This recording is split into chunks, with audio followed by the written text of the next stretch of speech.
আজকে করব বেগুনের মালাইকারি। চিংড়ি মাছের মালাইকারি তো আমরা অনেকেই খাই, নিরামিষ দিনের জন্য স্পেশালভাবে রইল বেগুনের মালাইকারি। আমি প্রথমে চারটে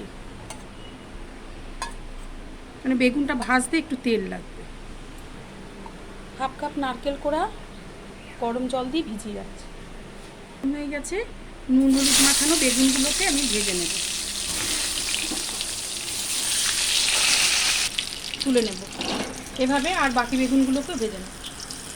আর 1 চামচের কম আমি তেল দিলাম, দিয়ে দিলাম ফাটিয়ে রাখা 2টো এলাচ, লবঙ্গ আর দারচিনি। ফোটা শুরু হয়ে গেলে দিয়ে দিলাম কুচনো টমেটো, দিয়ে দিলাম পরিমাণ মতো নুন, স্বাদ অনুযায়ী চিনি, 1 চামচ আদা বাটা, একটু ধনে গুঁড়ো হাফ চামচেরও কম,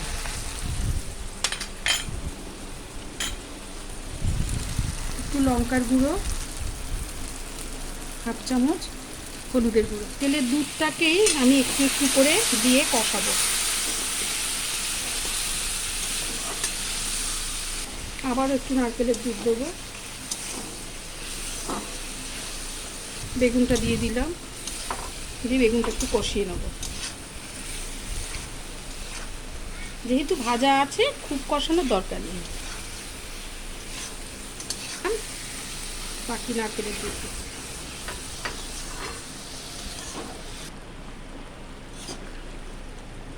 ঝোলটা, বেগুনটা একটু ফুটুক, নাহলে ভেতরে মশলাটা ঢুকবে না। দিচ্ছি সামান্য একটু ঘি, যেহেতু মালাইকারি তো তাই একটু ঘি দিলাম।